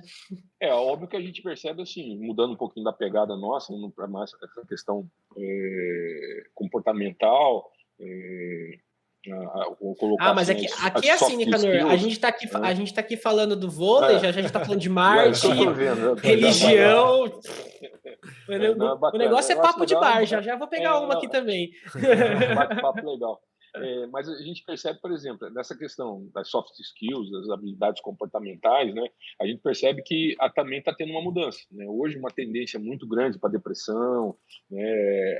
Ampliou muito a questão de suicídio, exatamente porque, por exemplo, nós tínhamos uma outra pegada. A nossa pegada, por exemplo, cara, você tem que lavar o carro, você passava o dia todo ali mexendo, preocupado se vai funcionar o CD aqui, um long play, limpar o cara. Então era algo muito mais mecânico, algo assim que você suava mais, né? Eu acho que vocês nem sabem o que é rebobinar filme para entregar na locadora. A gente pegou essa época também. Deve ser Pegamos pegar. um pouquinho. Pegamos um pouquinho. Então, as próximas gerações... Não, vão nem saber o que é fita. Não sabem nem o que é CD. Não vão saber. CD acabou. Na hora que eu olho no Isso que é louco, né? O vinil Caraca. conseguiu se sustentar com o tempo, mas o CD e a fita, eu acho que, tipo assim, não vai existir mais. O CD já não é mais fabricado. O CD já não é mais fabricado. Não, eu tinha uma coleção de filme aqui em casa e eu joguei tudo fora, só de raiva. Falei, vou fazer o que esse troço aqui, cara? Você pega no Netflix ali, você paga, sei lá, 30, 40 aí por mês. Aí você tem infinidade de filme, tá tudo lá, salvo. Você entendeu? Com uma qualidade maior ainda, porque as outras, dependendo se pega um bichinho ali, uma umidade ali das fitas, já foi, né? Já foi. Né? Então, enfim... Então, toda essa mudança em relação também afetou a questão comportamental. Né? A gente vê mais, e outras, essas interações mais intensas, né, que estão existindo. Hoje, o nível, né, de interação é diferente. Né? As coisas, para nós, a velocidade era outra. A velocidade de vocês aqui é totalmente diferente. Imagina, né, Nicanor? Na sua época, você tinha 20 pessoas, vamos dizer, no seu ciclo social. Pessoas que você se encontrava sempre, seus amigos. Aqui a gente tem, sei lá, 10 milhões de pessoas. Então, tem gente que tem não sei quantos mil seguidores julgando o cara todo o tempo. Não tem como sua cabeça ficar boa. Não tem como sua cabeça ficar boa. Então, assim, tem algumas... A forma de ensino ainda é da mesma lá da época da indústria, né? E hoje as interações. Então, é óbvio que a pandemia veio para barulhar todo mundo. A gente tem que mudar, talvez, as crianças aí, né, mais de anos sem ir para a escola e algo vai ter que ser repensado em relação a isso. Né? Até para você ter, eu vejo hoje uma preocupação muito grande dos empresários, inclusive das pessoas, com essa questão da cabeça do colaborador, né, dele poder estar acompanhando, porque a intenção é muito grande. As empresas, elas surgem, igual nós estávamos conversando, surgem, são compradas, falem, redesenha, e o colaborador está ali surfando, né, cara? Então ele tem que estar com a cabeça pronta. Eu acho que vai ter uma tendência, Nicanor, na minha visão, vai ter uma tendência igual o Bradesco faz. As empresas muito grandes vão começar a fazer fundações, escolas, vão começar a criar escolas, instituições de ensino para ir treinando essas pessoas. Eu acho que vai ser uma tendência que vai começar a vir, pelo menos aqui no nosso país. As empresas grandes, você viu lá, o Google, ele tem todo o sistema de formação. Eu estava lendo até um livro lá, do trabalho que é feito de treinamento dessas questões comportamentais dentro do Google lá. Existe toda uma política interna de preparação com isso. Facebook, essas grandes, elas já estão todas. Quem está, os próprios grupos empresariais mesmo, estão qualificando, tem um momento diferente, interações diferentes, para preparar esse cara, né? Que não tem, cara. Hoje, eu fico assim, como você comentou, um dia eu estava conversando eu tenho professor meu em Portugal, professor que está em Santa Catarina, professor aqui em Cuiabá, tem professor que está em São Paulo, né? Eu tenho reunião, muitas vezes a gente reúne com gente que está fora, está aqui. É isso, entendeu? É isso. Né? Nicanor, eu queria te perguntar uma coisa. Talvez seja um assunto meio delicado e polêmico, mas é uma coisa que eu me lembrei. Tá dando um sinal aqui. Tá Será que... Mas é que eu me lembrei aqui que isso foi uma pauta que surgiu há pouco tempo atrás na televisão também, em questão do vôlei, sobre os atletas trans. Qual a sua visão sobre isso? Porque eu vi muita polêmica, inclusive muitas reclamações das atletas femininas, né, em questão de uma jogadora específica que é trans, e parecia que tava... tem toda a questão genética e tudo mais, parece que essa foi a reclamação, né? Qual a sua visão sobre isso? Então, o que a gente... Hoje ainda está se estudando muito isso, né? Não tem ainda, né? É uma questão delicada por todo vamos colocar assim, algumas situações sociais, né? Está colocando direitos, né, humanos, né, dos grupos, né? Então, isso misturou, tá? Então, como é algo delicado, né, as pessoas, alguns, o que eu sinto é ficar um pouco relutante, né? Estão empurrando a situação um pouco... tem países que estão aceitando, outros não, existem confederações que têm uma determinação. O que eu vejo dentro, que eu sou da área, eu sou um educador físico, né? Sou formado em educação física, tive N especializações na época, até eu começar a dedicar para a gestão, então a gente colocou. Porque, assim, hoje pega muito, como eu coloquei, um assunto delicado, é um assunto controverso, mas em relação à posição que o Nicanor vem. Nicanor, tá? O que eu acho? Então, hoje eles colocam muito a questão hormonal. Então, um atleta de alto rendimento fala, ó, faz o nível hormonal, para papá, aquela coisa toda, né? Tá. Só que eu não enxergo só um homem e uma mulher só como hormônio. Ela tem desde a formação óssea, desde a formação muscular, formação nervosa diferente. Esse dia eu estava vendo uma pesquisa, eu sempre percebi a questão da minha esposa, né, em relação à dor. A mulher, por exemplo, ela tem um processo de relacionamento com a dor totalmente diferente do homem. Uhum. A mulher é muito mais O sensível homem pega que o uma. homem em Você relação à dor. não vê homem com gripe na rua, né? Porque ele não levanta nem da cama, né? Então, então, assim, se você colocar tudo isso num contexto, né? Então, o pessoal tá. Como tem uma questão delicada, eu não vou entrar nessa seara, mas assim, eu não vejo só a pegada da questão hormônio. A bacia do homem e da mulher é totalmente diferente. Né? A recuperação de um homem com uma mulher é totalmente diferente de uma lesão. Né? É óbvio em relação a isso. Enfim, então a questão cerebral é diferente do homem e da mulher, das visões. Então não tem como colocar numa vala comum. Entendeu? Falar, o hormônio está resolvido. Eu acho que é muito mais profunda. complexa, né? É muito mais complexa. profunda. É uma conversa difícil. Até o pessoal tava falando daquelas atletas, né, de corrida, né, que tipo desclassificaram, mas não é por culpa delas, elas têm uma disfunção hormonal já, né?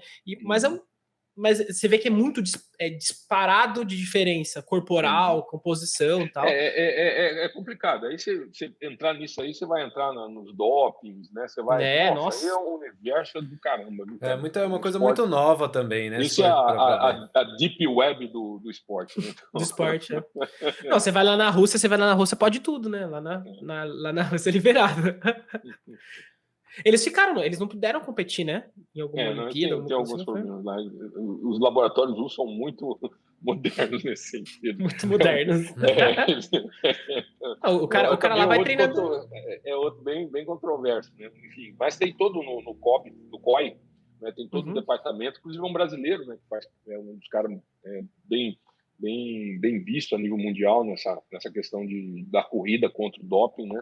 Eu não me recordo o nome dele agora especificamente, mas assim, nós temos toda essa preocupação com o doping, em relação existe, né, gente? Sim, existe, claro, existe. Né? Porque o atleta, ele tá nesse meio, no sentido da competição, do resultado. De alta performance, né? De manter isso aí. Cara, não tem como manter. O corpo humano, ele tem um limite, entendeu? Existe né, não sei se vocês lembram aquele lá, o Aranha lá, que fazia aquelas MMA, aquele brasileiro. Não sei se você lembra aquele fato. O Anderson Silva? Que quebrou a perna dele lá. Aquilo ali era estresse acumulado, né? A gente chama-se overtrain, né? E afeta a nível ósseo. Né? Quebrou a perna dele, né? Quebrou a canela no meio. Aquilo lá, mas assim, ele tinha um contrato, ele tinha que lutar. Eu acredito fielmente que a não tava bem, médica né? dele, a médica deve ter alertado a ele a respeito disso, porque tem exames que você faz em relação à densidade óssea, cálcio, tem uma série de situações que há uma redução muito grande quando o atleta está no nível de estresse, que ele falou, agora você tem que descansar, cara. Você tem que descansar, você tem que baixar teu nível. Só que assim, né, imagina, tinha bolsa, tinha um contrato, tinha uma série de situações, e o cara vai pro pau. Tem um estilo de vida, né? Tem um estilo de vida que o cara precisa manter. Né, que o cara não gasta pouco. Muitas né? vezes a gente não. É fácil nós aqui, o Nicanor do lado de cá, não está vivenciando o que o atleta está passando lá, as situações de cobrança. É igual que você está dizendo aí, os milhões de seguidores que o cara tem, os patrocinadores, né, a cobrança que existe em relação à atividade dele, as escolhas são diferentes, né, que a nossa, né, cara? Aí, claro, aqui estamos com a cabecinha bem tranquila, bem frio, é fácil meter o dedo lá. Claro. Porra! É por isso é por isso que é super importante o acompanhamento psicológico, né? Desses atletas de alto nível tem que ter, é necessário, né? Mas assim, o jogo é pesado, cara. O jogo é pesado. É pesado. Não, a competição em si é muito pesado. Você, a todo momento você está sob pressão, né? E muitas vezes tem muitos atletas que é o único caminho que eles têm, né? Tem muita gente que veio da pobreza, não tem chance de não dar certo aquilo lá, tem que dar certo, né? Não é a maioria não, cara. todos os atletas profissionais é o ganha-pão aquilo lá, cara. Hoje o nível de especialização de um atleta profissional é muito alto, o cara tem que estar treinando o dia todo, cara. Hoje, segundo, igual que a gente brinca, seu músculo não sabe que é domingo, cara. Seu músculo não sabe que é feriado, seu músculo tem que estar preparando ele constância. E aí tem, esse tempo atrás estava vendo um dos esportes que pega muito isso aí, é o ciclismo, né? O nível dele, tem até um documentário no Netflix aí, eu recomendo o pessoal que estiver assistindo depois dar uma olhada, para ver o nível de estresse, para a gente saber a questão de julgar. É óbvio que, cara, tudo bem, agora todo mundo em casa está falando que todo mundo tem que tomar porque tem pressão. Não é. Né? Aí entra aquela coisa, trabalho psicológico, o cara numa hora tá... Deve ter sido por causa daquele super ciclista francês, né? Eles devem ter feito por causa disso, né? Aí, cara, esse dia pegaram uma penca aí também, entendeu? De hora que vai. Porque cara, é um jogo de gato e rato, essa questão do doping. Né? Porque o doping sempre está à frente do antidoping, né? Dos testes, né? Para pegar. Então sempre está, dificilmente. Só que o que acontece? Porque... E outra coisa, é muito caro. Ele fala assim, mas o cara vai na esquina lá. Não é o doping da esquina, não. Tem assim, cientistas, tem laboratórios que correm junto com o cara. Né? Esse tempo atrás eu estava vendo eu sempre fico vendo esse documentário, um do beisebol, né? E o cara vendo com a questão da ingestão do testosterona. É óbvio que isso aí deu problema de câncer depois, cara, os caras tinham médico que ia pro hotel, o cara tinha que tomar as injeções de testosterona assim, de tantas em tantas horas antes do jogo, né? E outra, como era o tal do cão e gato, ele tinha que ter o horário certinho para poder depois o cara não passar no teste. Ou depois que ele fazia o exame, aplicava depois. Então o médico tinha que estar acompanhando ele. Um deles, dos caras lá do beisebol, foi pego, foi porque o médico perdeu o voo e o cara precisava lá, ele aplicou e pimba, caiu no antidoping. Caiu. Ferraram com ele. Caramba. Entendeu? É uma coisa assim, e é caríssimo um troço desse, cara. Não, e para eles, e é uma vitrine, né? Para esses laboratórios, né? Tipo um touro, né? O cara vai mostrar um touro ali, né? Ó, o cara, como ele tá atleta, olha como ele tá forte, né? E não é só aplicar, né? Tem toda a questão hormonal. Você tem que fazer reposição hormonal, pós-ciclo. O cara tem que fazer o exame primeiro. O médico, por que houve esse problema todo? Porque o médico chegava, pegava lá, por exemplo, o João, vamos lá, fazia um exame de sangue do João, tinha um equipamento dele, ele fazia a dosimetria certinho lá, tem que aplicar tanto. Por quê? Fator, por exemplo, se você come mais carne, se você come que tipo de alimentação, tudo influencia na questão hormonal, como você tá, como não tá. Então o cara fazia aquilo lá e pimba, com a dosagem correta para aquilo que o João precisava. Então, imagina, o médico estava ali acompanhando, o médico largou de fazer o que ele estava fazendo, ficou ali por você, sem dizer que o medicamento que o cara tem que ser o de ponta, não é o que está ali na esquina. Né? Então, é caríssimo. E o cara mantém, é óbvio, né, em relação a isso. Existe, assim, né, dentro do esporte, todos os lados, mas, assim, é o nível de competição. Você pega um campeonato americano que são milhões, cara.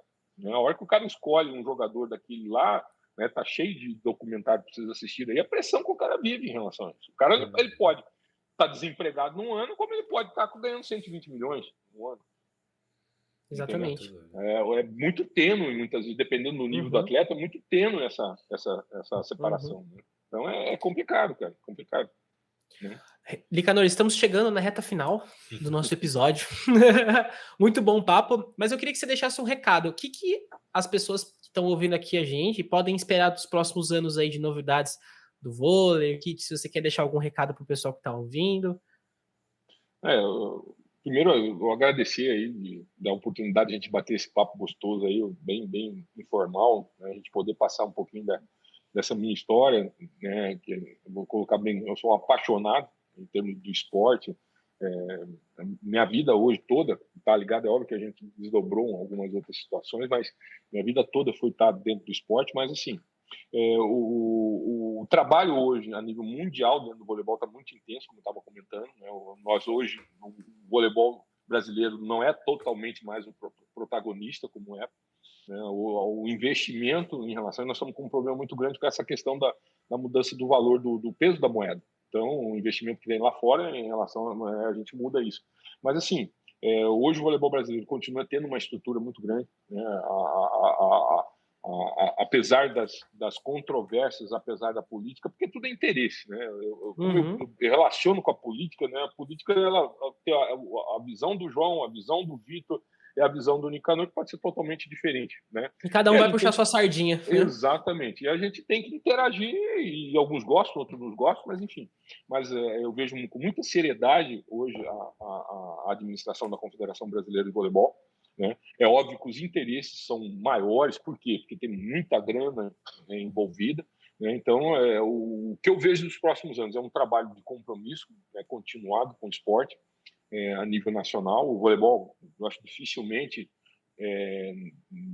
nós temos atletas hoje aí para 10 anos, né? A gente tá entre os tops 10 aí, vamos colocar as 10 melhores seleções a nível mundial, né? Nós temos ainda, até por conta de todo o sistema dentro do Brasil de voleibol, então o clube, a seriedade.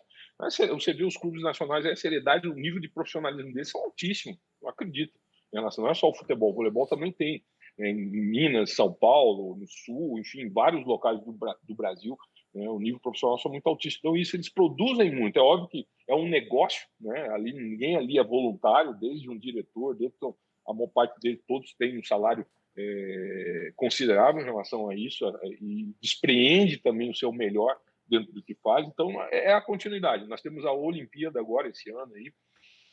Vamos ver, vai ser uma Olimpíada totalmente atípica, né? O nível de preparação, o nível psicológico. Esse dia me perguntaram, Nicanor, o que você acha que vai dar na final? Eu falei, gente, não sei, né? Tecnicamente, se for colocar, tem equipe A, equipe B, que são...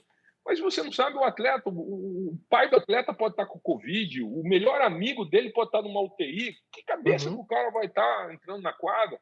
Né? E não pode nem torcida, né? Não vai poder ir torcida, né? A relação japoneses, com a né? torcida, jogando, sei, né? Então, óbvio que a parte psicológica, né, a gente está falando das habilidades comportamentais dos atletas vão ser muito mais trabalhadas, os psicólogos vão ser trabalho pra caramba, vão suar mesmo, vão colocar as cabecinhas no lugar lá para poder entrar dentro da quadra e tentar desligar de toda essa, né, esse desespero, essa loucura que nós estamos vivendo agora, né, de ter, porque tá todos nós, né? Esse dia eu estava brincando até com minha dentista lá, que eu estou com uma dor aqui que eu estava vendo, que cada um somatiza de um jeito. Eu somatizo chupando aqui. Eu falei, que porcaria dessa aqui? Ela falou, como assim, né? Tem um monte eu mordo aqui fica doendo também, que assim, nossa. E a gente tem que tomar cuidado. Eu uso plaquinha de bruxismo também, então. Você usa? Eu comprei, aliás, segunda-feira chega, porque tá foda, velho. Você comprou? Mandei fazer, né? Eu mandei fazer, né, pô? Paguei, ela fez. E é muita gente, João. Você vai ver o pessoal que está acompanhando aí, muita gente está passando por isso. Mas a gente somatiza, porque a gente tenta bloquear tudo isso aí que está aí fora, né? Esses problemas lá. Essa semana eu perdi amigos, né? Pessoas assim, Pô, normalmente você não ia estar perdendo, né? Então, isso aí você vai, preocupado. Eu, por exemplo, até hoje, eu fiz vários exames, não detectou nada. Você fica com nível de tensão também, e agora, né? Aí você vê o cara, pô, de 40 anos foi pro saco. E o outro não gente saudável, né, cara? Gente saudável, né? Gente que nunca teve nada, né? Então, vai ser uma Olimpíada totalmente atípica, né? E, enfim, vamos estar aguardando, mas vai ser continuar. A gente acha que o pior a gente já passou. Agora, é óbvio que ainda está muito alto, mas a tendência agora com a vacina, né? Estabilizar um pouquinho. Mas assim, a gente vai ter resquício. Né? Ninguém vai, opa, acabou, tá todo mundo vacinado. Não, pô, não, um ano e pouco. Não, é para até evento mesmo, né? Eventos com 12 mil pessoas, putz, eu sei lá quando que vai ter. Se for em 2022, 2023 ainda. Segundo, tá projetando. Segundo um amigo nosso também que é médico, ele falou que provavelmente a vacina do coronavírus a gente vai ter que tomar todo ano. Né? Não, todo ano, cara. É igual a vacina da gripe, cara. Só que a gripe não mata como sim, né? Sim. Ela não tem essa feracidade, vamos dizer assim, que é a Covid. Então vai ser algo todo ano, né? Hoje o que a gente vive é entrando na política para se divertir. Mas essa guerra, essa batalha que está tendo, nada mais é mercado, gente. É mercado. Infelizmente, tapa, né? Infelizmente, numa situação dessa, né? É mercado. Então, imagina, 200 milhões de habitantes todo ano tem que tomar essa vacina. Será que dá uma gana? Aí você coloca a nível do planeta. Né? 8 bilhões de pessoas. Nossa. Será que dá dinheiro nisso? A indústria farmacêutica que mais lucra no mundo todo, né? Não, e é engraçado, você vê lá, sei lá, Johnson, Bayer, que fez a Coronavac, é tudo assim, o cara faz, a empresa faz alimento e faz vacina, né? Assim, tá tudo dentro química, né? Tudo dentro dessa mesma química, né? Então, essa batalha está aí, nós no meio, né? Nós desesperados, eu não tomei vacina, quem já tomou, outro não tomou, enfim, né? Mas é o novo. Mas o esporte vai continuar, né? Nós estamos continuando dentro dos limites. Como você disse, a gente não sabe como vai ser amanhã, com público, sem público. É igual eu mesmo estou planejando já alguns eventos lá para setembro, outubro, né? Torcendo que já pode, já, né? Até lá, né? Até algumas coisas que eu estava para agosto, eu já estou repensando isso. Estou calculando mais setembro, outubro em termos de evento, né? A própria confederação, né? A gente está com o Mundial, por exemplo, no Irã, também, né, em setembro, outubro, a gente não sabe se efetivamente como vai estar, porque cada país tem uma demanda lá interna, né, cara? Um país que vai estar mais avançado, outro não está menos. Uma coisa está aqui dentro do Brasil, a hora que você sai fora, você vai ver como está a realidade lá. Sim. Mas, cara, está sendo para todos nós, né, um grande aprendizado, né, tudo, né?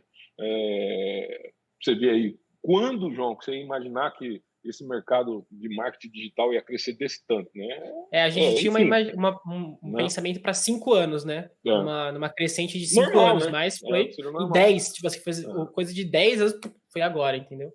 Tudo avançou muito mais rápido. Aqueles que estavam lá, e é algo que vai ficar, viu, Vitor? Com certeza. Eu acho que vai dar uma caída. Eu acho que vai cair. A hora que voltar tudo ao normal, dá uma caída. Mas nunca mais vai voltar ao que estava antes. De nível de interação, pessoas que compram na internet, assim, não vai voltar mais assim a etapa que estava antes. Não volta. Aqueles que conseguirem se solidificar, aqueles que conseguirem ter um nível de entrega legal, né, um compromisso, uma seriedade, não tem como, vai embora. Não, vai embora. Né? Novamente, Nicanor, muito obrigado pelo aceitar nosso convite, por doar essa hora para nós, para a gente conversar aqui, para falar um pouco da sua experiência, da sua trajetória de vida. Agradecer você também que está nos ouvindo, está nos vendo, nos ouvindo, não sei. E você que é muito importante aqui para nós, né? Sem você a gente não continua o nosso trabalho, né? Então, se você gostou, compartilha, curte, comenta, manda uma carta pra gente. É isso. Manda um sinal de fumaça, manda um patrocínio. Sinal de fumaça. Manda um patrocínio. Nicanor, muito obrigado, viu? Gostei bastante de compartilhar esse momento com você, de ouvir as suas histórias aí, super interessantes. Queria estar ouvindo mais. Vamos combinar de você voltar aqui de novo para contar. Depois do Mundial. Eu quero saber as histórias só das viagens daí. Não, bacana, vamos sim. Eu gosto de estar batendo esse papo aí, de a gente estar podendo. Acho que passar um pouco, né, cara? Acho que cada um de nós temos uma história e é importante para estar auxiliando os demais, as pessoas que estão aí escutando, vendo que é possível, né? Depende só da gente, né? Da gente estar batalhando, da gente estar suando. Acho que essa questão já vai passar, né? Acho que isso nós vamos ter que ter. E eu sempre coloco na minha questão espiritual que cada um de nós temos que colocar isso. Por que eu tenho que passar por isso? A gente tem que ter esse aprendizado. Cada um de nós mexeu em relação todo mundo, a isso, né? Com certeza. Em termos familiares, em termos de relacionamento. Então, a gente fazer essa reflexão, a gente aquela história do limão tirar a limonada, né? Então a gente buscar essa reflexão, porque senão não vai ter o porquê, né, da gente ter passado por tudo isso, né? Que aprendizado para mim, para que o Nicanor, né? Quais os valores que eu vou ter que melhorar em relação a isso? Então acho que esse momento é muito importante para cada um de nós fazermos essa reflexão, para a gente poder tirar algo de tudo isso que nós estamos passando, né? Perfeito. É isso. Perfeita colocação para fechar com chave de ouro. Valeu, gente. Estou à disposição aí, cara. Tá? Valeu, gente. Prazerzão aí estar conversando com vocês. Valeu. Abraço. Valeu.